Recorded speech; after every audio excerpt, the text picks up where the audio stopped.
Assalamualaikum warahmatullahi wabarakatuh. Perkenalkan, nama saya Sonia Oktaviani, jurusan Peternakan di UIN Suska Riau. Video ini saya buat untuk memenuhi tugas ujian akhir semester dengan mata kuliah Metodologi Studi Islam 6A yang diajarkan oleh Bapak Edi Marwan, SPDI MPDI. Saya Sonia dari kelompok 7 akan membahas tentang isu-isu Islam kontemporer. Sebelum kita masuk ke pembahasan lebih lanjut lagi, ada baiknya kita mengetahui apa itu Islam dan kontemporer.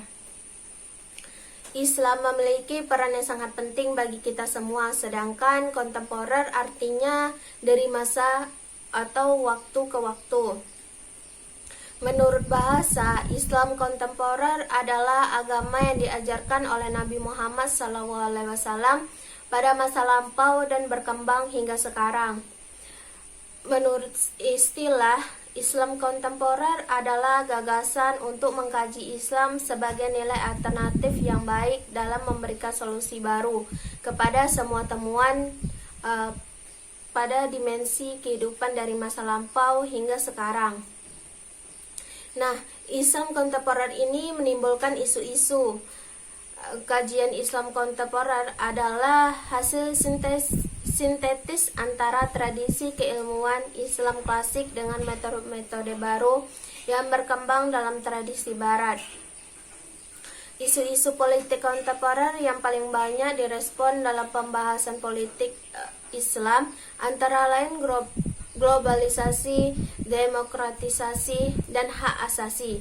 Selain masalah terorisme dan masalah-masalah dunia Islam seperti nasib bangsa Palestina. Ada 4 pembahasan yang akan saya bahas mengenai isu-isu kontemporer ini.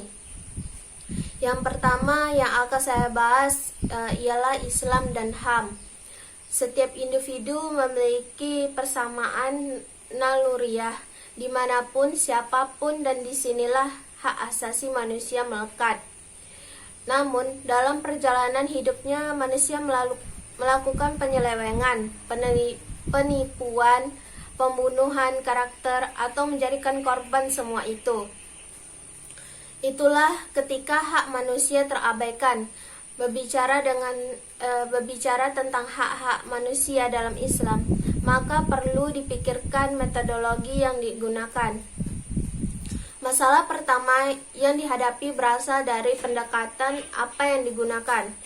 Islam sendiri telah meletakkan sudut pandang yang sangat tajam dan kuat tentang hak asasi manusia, mulai dari hak-hak dasar setiap manusia, seperti jiwa, harta, kehormatan, bahkan sebagai isu-isu tentang hak asasi manusia yang berkembang dalam masa kontemporer, seperti hak-hak buruh, masalah kehormatan manusia yang tertindas karena diperbudak oleh yang lain, sampai hak-hak asasi wanita.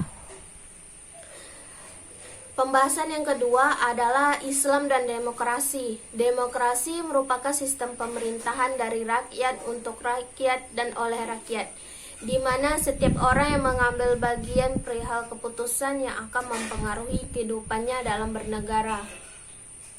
Di dalam Al-Quran, terdapat banyak ayat yang terkait dengan prinsip-prinsip utama demokrasi.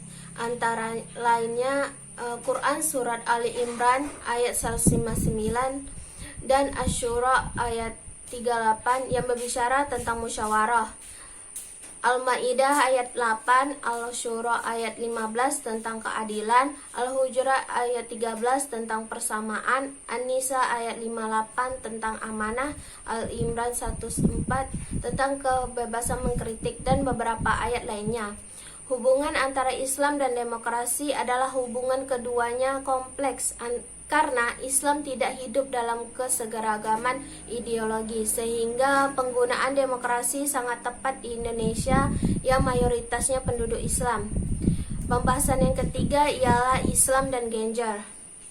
Gender merupakan suatu pengertian yang khas bahwa laki-laki tidak sama dengan perempuan, ditinjau dari berbagai macam aspek maupun dimensi, baik waktu, tempat, kultur, bahasa, alat, tugas peradaban, verbalisasi, persepsi, maupun aspirasi. Seseorang yang dilahirkan sebagai laki-laki ataupun perempuan, keberadaannya akan berbeda dalam waktu, tempat, kultur, bahasa, maupun peradaban.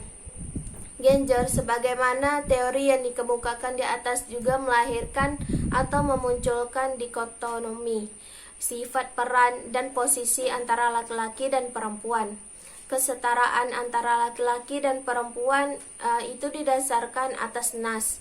Dia menceritakan protesnya Ummu Salamah kepada Rasulullah yang mengatakan, mengapa hanya pria yang disebutkan dalam Al-Quran? Yang kemudian turunlah ayat yang berkaitan dengan kesetaraan seperti Al-Ahzab ayat 35, merupakan bukti bahwa konsep kesetaraan tersebut telah tersurat. Yang terakhir, Islam dan liberal. Islam liberal mempunyai makna kebebasan tanpa batas atau bahkan disetarakan dengan sikap permisif atau ibahiyah. Dengan cara pandang seperti itu, Islam liberal dipandang sebagai ancaman terhadap keberagaman yang sudah terlembaga. Kemunculan istilah Islam liberal menurut Lutfi mulai dipopulerkan pada tahun 1950-an. Akan tetapi berkembang pesat terutama di Indonesia pada tahun 1980-an, yaitu oleh tokoh dan sumber rujukan utama komunitas atau jaringan Islam liberal, Nurholis Mahdi. Meskipun Nurholis pernyataan tidak pernah menggunakan istilah Islam liberal untuk mengembangkan gagasan pemikiran Islamnya, oleh karena itu Islam liberal sebenarnya tidak berbeda dengan gagasan Islam yang dikembangkan Nurholis Mahdi dan kelompoknya, yaitu kelompok Islam yang tidak setuju dengan pemberlakuan syariat Islam atau secara formal oleh negara. Kelompok yang giat perjuangan sekularitas, emansipasi wanita, menyamarkan agama Islam dengan agama lain, memperjuangkan demokrasi barat dan sejenisnya. Jadi dapat disimpulkan Islam dan isu-isu kontemporer seperti Islam dan HAM, Islam dan demokrasi, Islam dan gender, serta Islam dan liberal banyak sekali diperbincangkan oleh halayak. Mereka beranggapan semua ini tidak lepas dari peran Barat yang meracuni. Untuk itu, sebagai umat Islam yang baik, hendaknya kita menyikapi semua permasalahan yang muncul ini sesuai dengan syariat Islam dan tidak berlebihan dalam menilai sesuatu yang tidak mudah menjustifikasi mana yang baik dan mana yang buruk. Sekian pembahasan dari saya, lebih dan kurang saya mohon maaf apabila ada kekhilafan dalam bertutur kata. Saya tutup. Wassalamualaikum warahmatullahi wabarakatuh.